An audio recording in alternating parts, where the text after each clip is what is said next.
let us explore a place of discomfort, a deep and profound discomfort. Imagine carrying an unseen current with you, flowing through your entire life. This is not a force from the outside. It is not something arcane. It is more intimate than that.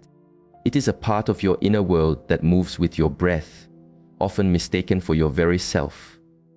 It is the unacknowledged part of you, the stream that flows unseen but guides your path. It is there, beneath every sudden impulse, behind each choice that shifts your course, just as the way forward seemed clear. Can you feel it? That quiet, constant undertow you cannot name, yet it remains. Have you ever, in a moment of true quiet, perceived a narrative in your mind that speaks with your voice, but does not feel like your truth? A current of thought that whispers of failure, of being unloved, that you are a weight, or that you are either too much or not enough. And here we find the subtle nature of this stream. This inner voice is not born of malice. Its intention is to protect, but its point of origin is a place of deep patterning. And you have perhaps mistaken these patterns for your identity. You may have grown accustomed to living near a sense of inner turmoil without knowing its source, to repeating motions that pull you downward, to turning away from what you hold dear, to quieting the very feelings that seek your attention, all while presenting a calm surface to the world. Have you ever paused to ask why you act as you do in solitude? Why you are drawn into cycles of heavy thoughts that you hold in silence? Why you follow pathways that diminish your spirit, even with the awareness that they are causing you harm? This is not an absence of will, nor is it a sign of weakness. It is a message, a signal you have long overlooked, one that must now grow louder because your spirit can no longer sustain itself on mended fragments. Now, let us consider an idea you may not feel ready to receive. If you feel you do not belong, if the world touches you too deeply, if your inner state is a constant tide of emotion, it is because your very presence is not ordinary. It is exceptionally rare, and it possesses a profound intensity. This can be a source of challenge, not for you, but for the world around you, because a presence like yours is not easily missed. It is felt, often before it is seen. Your being here unsettles the stillness in others. It stirs them. It awakens them, because you carry a resonance of something ancient, a deep truth that many have learned to push so far away, they no longer recall its existence. And this reveals a profound insight. This energy, this sensitivity, this intensity, they are not flaws in your design. They are internal signals, indicators that something vital within your life has been asking for your gentle awareness. And rather than listening, you may have soothed it with noise. You may have built your days around avoiding stillness. You have filled your world with activity to drown out the clear, quiet voice of your inner knowing. But this voice does not fade, because it is not something to be removed. It is something to be integrated into your wholeness. And the more it is denied, the more it transforms. It becomes compulsion. It becomes attachment. It shapes your relationships. It emerges as a constant state of unrest, as behaviors you don't recognize, yet cannot seem to stop. These are the unseen parts of you, attempting to guide you back to balance. And perhaps the most difficult part of this journey is that you were never taught to view your own pain as a form of communication. You were taught to suppress it, to feel a sense of shame around it, to cover it with tasks, and to quiet it with hollow reassurances. But here you are, and that unseen current has not disappeared. In fact, it is flowing right alongside you, waiting. Not to bring you down, but for you to finally turn your awareness toward it. This sharing is not for those who are content to remain asleep. It is for those who, like yourself, have begun to suspect that the very thing that seems to break them is also the thing that is guiding them home. We will not speak of simple fixes or fleeting motivation. We will journey into the places we are taught to avoid: your cycles, your impulses, your fears, your desire for harmony, your inner quiet, your righteous anger. We are here to understand the silent language of your inner world, because its movements are not without reason. They follow an ancient, brilliant logic. Your pain is not the adversary. It is your compass. Do you have the courage to gaze upon what you have long turned away from? Because once you see it, it cannot be unseen. And at that moment, a choice will present itself. Will you continue to walk away from yourself? Or will you carry a lamp into the quiet, deep places where you have stored all that you truly are? Because it is only there, among the pieces you have denied, that your true strength awaits, silent, deep, immense, and ready for your truth. Let us speak of something few are willing to touch, the discomfort that comes with true awareness. I do not mean the knowledge of good and evil. I am speaking of that pure, unfiltered perception that asks you to see yourself fully, the kind that gently questions everything, even while others appear to float along the surface, untroubled. And yes, I understand this can be wearying. When you see with great depth, you feel with great depth. And when you feel so deeply, you begin to create pathways to avoid being overwhelmed. The challenge is that these very pathways can become the walls that separate you from your true self. Have you observed this flow? You begin to act in ways that are foreign to you. You seek solitude without reason. You become attached to things that bring you no joy. You alter your own course just when the way forward seemed open and clear. But within this, there is no disorder. There is simply profound insight that has not yet been integrated. Because when you possess a heightened sensitivity, your experience of the world is different. It arrives unfiltered in its raw form. Each word, each motion, each moment of silence is perceived through a multitude of layers. And this creates an internal richness that few can understand. It is from this place that certain patterns are born, not from a lack of strength, but from an abundance of feeling. You are not broken. You are perceiving a great deal. Your mind processes more. Your body holds more. Your heart endures more until it seeks an outlet. And then a habit appears, the repetitive motion, the singular focus, the avenue of escape. And here is the insight. In that moment of release, when you distract, consume, or let go, your system finds calm. It learns that this is a solution, even if it does not serve your spirit. And you, in your awareness, you know this. But you cannot simply will it away, because the mind does not respond to logic when the heart is seeking solace. This is why repetition is not a failure of will. It is a response. And the more you attempt to command it, the more it flows past your grasp. What is needed is not more discipline. What is needed is more understanding, more presence, more space to simply feel what has been held inside for years. And do you know what adds to the complexity? While you navigate this inner river to the outside world, all may seem peaceful. You have ordinary days, moments of quiet. You move through society, and this causes even you to doubt your own experience.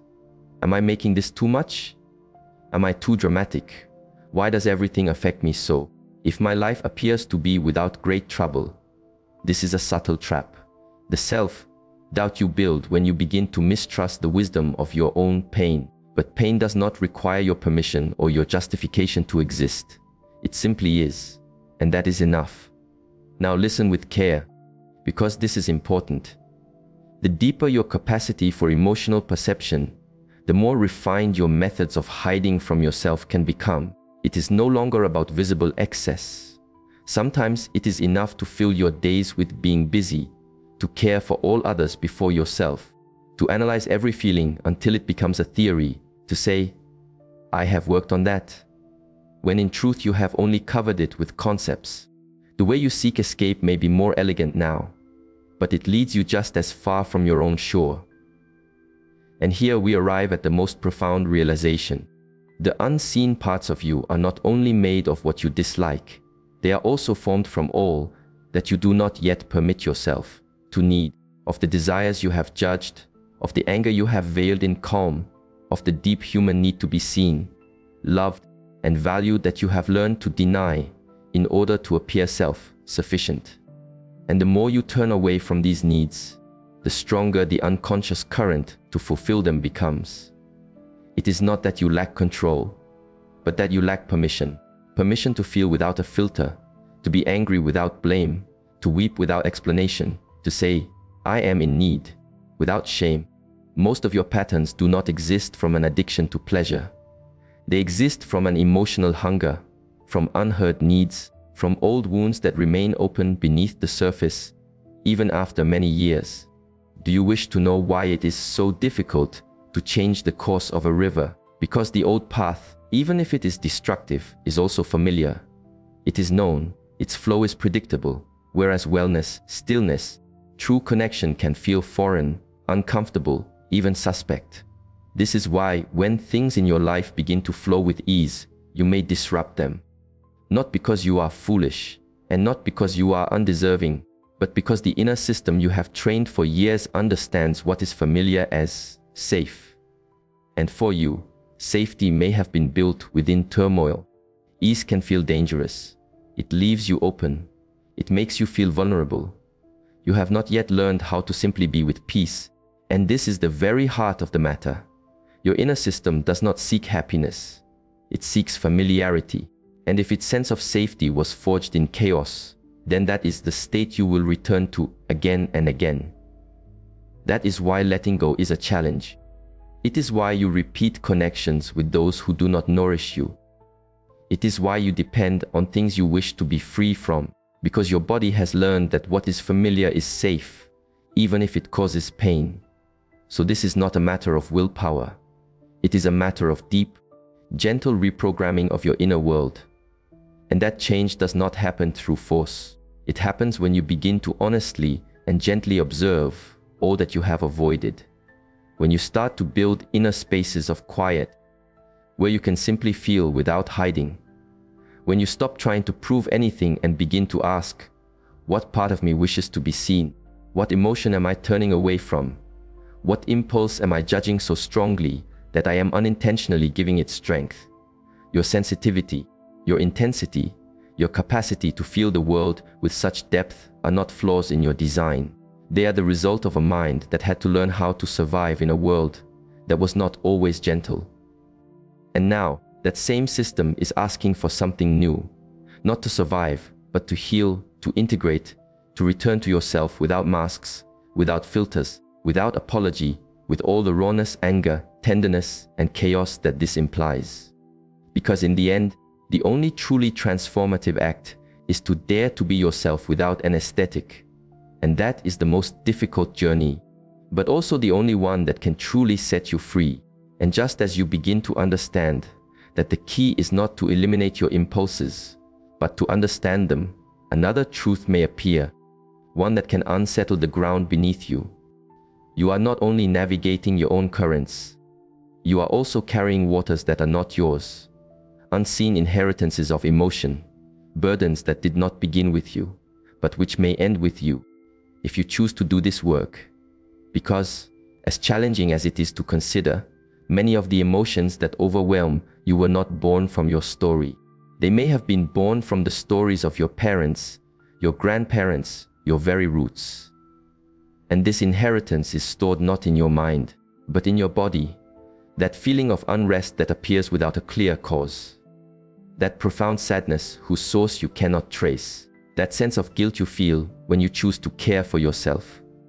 Sometimes, these are not yours.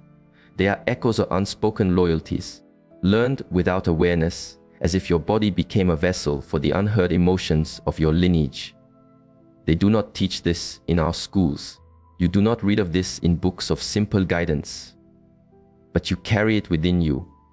You feel its raw power each time you try to move forward, and an unseen current pulls you back. Does this feel familiar?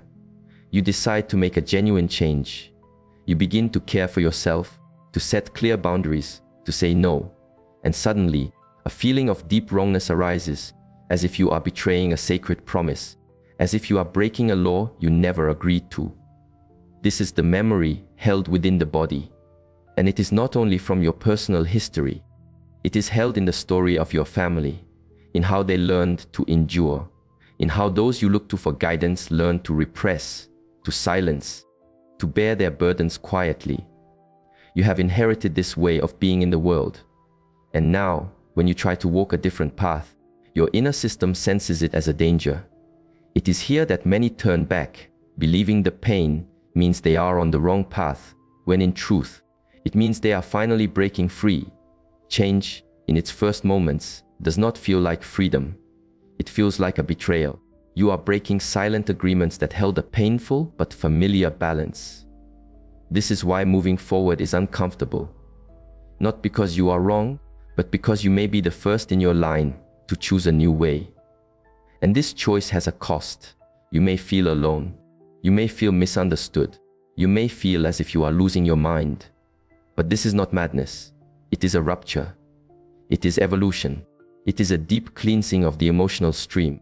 And there may be no applause for this work. It may go unnoticed by the world. But you feel it. You know it.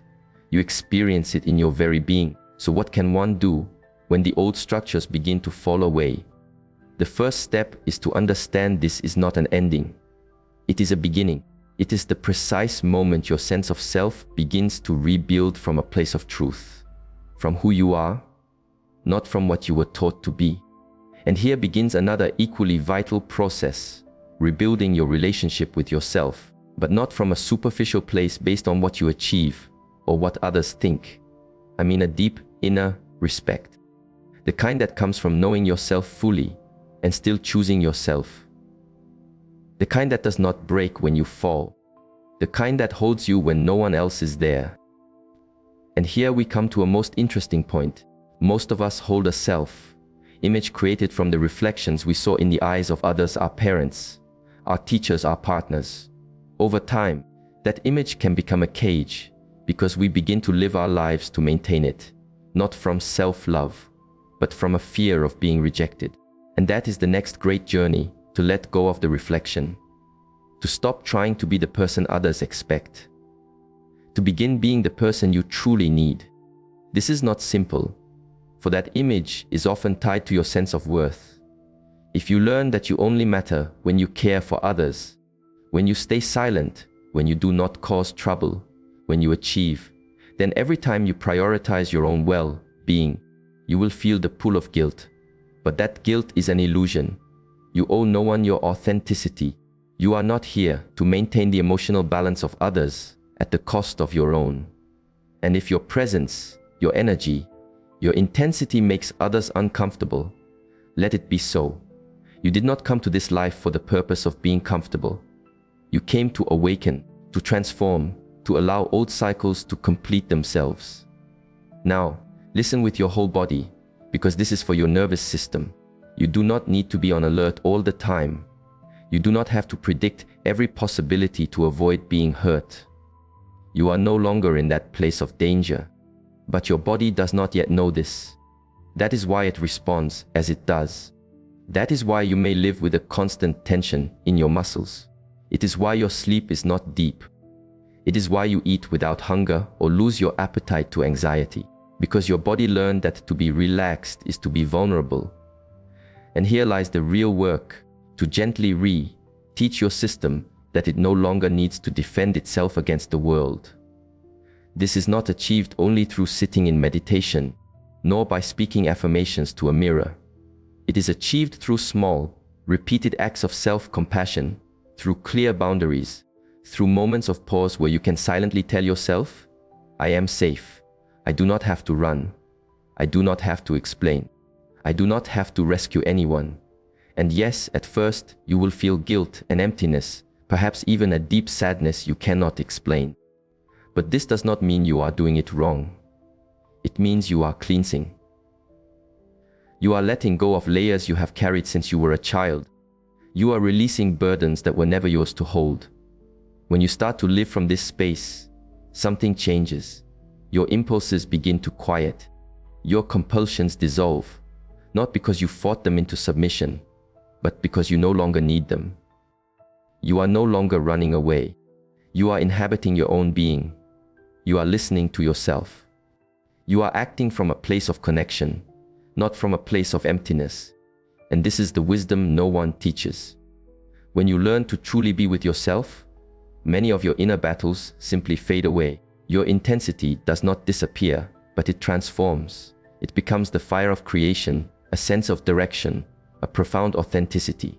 It is no longer a weapon that wounds you. It is a flame that guides you. And then the fight with yourself ceases. You stop seeing your sensitivity as a burden. You begin to see it for what it has always been: a doorway, a compass, a profound way of experiencing the world and transforming it. And that transformation begins with you, here, in this moment, where you can no longer pretend, where your soul asks for truth, where your body begs for rest, where your story finally asks to be rewritten from a place of deep awareness, not from a place of old patterns. So do not cover it. Do not deny it. Do not distract from it. Look at it. Listen to it. Hold it with gentle awareness, because in the very part of yourself you may have feared the most lies everything you need to be free, and you are already prepared, even if you do not yet feel it. And it is here that the journey becomes truly interesting, because just when you believe you have understood what is happening within you, just when you feel you are beginning to bring peace to the emotional chaos you carry, something deeper emerges. It is a truth many never uncover. Beneath all the struggle, beneath the impulses, the emptiness, the anxiety, and the need for approval, there is a profound strength waiting to be acknowledged. It is a force that does not resemble what the world sells as empowerment. It is not a perfect image of success. It is something far more raw, more real: your capacity to hold your own emotional state without depending on the judgment of others, without needing to be okay all the time, without demanding that you be an optimized version of yourself each day. And when you discover this, when you begin to live from this place, the illusion breaks. Life ceases to feel like a race to prove your worth. Your relationships change. The way you approach your work changes. Even the way you breathe changes. You no longer need to strive so hard. You are no longer trying to fit into a space that was not made for you. You begin to create spaces where you can simply exist. And in this modern world, that in itself is a revolution. But there is one final trap. It is perhaps the most subtle. It is the thought that now that you understand, you will no longer fall. It is the belief that knowledge creates immunity, that you will never again doubt, never again sabotage, never again turn away from yourself. My friend, you will continue to fall, because growth does not make you perfect. It makes you honest. You will repeat old patterns. You will feel anxiety again. You will have days where nothing you feel makes sense. And that is part of the path. Because now you do not run from yourself. Now you see yourself, you observe yourself, and you choose yourself again and again. That is the difference between a life lived in unawareness and a life lived in truth. It is not that everything becomes easy. It is that you stop demanding that you must always be well in order to deserve love, respect, or rest. You give yourself permission to be human, whole, contradictory, intense, and free. And here we come to the final insight, the one that can only be understood by those who have traveled this far. The unseen parts of you are not what hold you back. They are what is pushing you to awaken. Every time you feel overwhelmed, every time you feel you have collapsed, every time you feel you cannot take another step, it is not the end. It is your body saying, "Enough. Stop ignoring me. Listen, I am ready to heal." And when you finally do, when instead of numbing the feeling, you decide to simply breathe with what is, that is when your inner revolution truly begins. That is when your authentic life begins. So, if you have journeyed this far, if you have felt these words as if they were speaking directly to you, let me share one final thought. It is not a coincidence. You are ready. You are standing on the very edge where something inside of you no longer wishes to turn back. And if this sharing has stirred something within you, if it has offered a clue, a truth, or even the jolt of recognition you needed, let that be a sign for your own journey. Not for any external reason, but for yourself. Because on this path, we will not speak of the surface. We will continue to explore, to dismantle, and to reveal the truths that others may not dare to mention. And I will not say goodbye with a pleasant phrase or a simple conclusion. I will leave you with a question that I hope will stay with you far longer than any piece of advice. Who would you be if you were to finally lay down the struggle against yourself? May you find your own way in your next moment of stillness, or your next awakening. The choice is yours.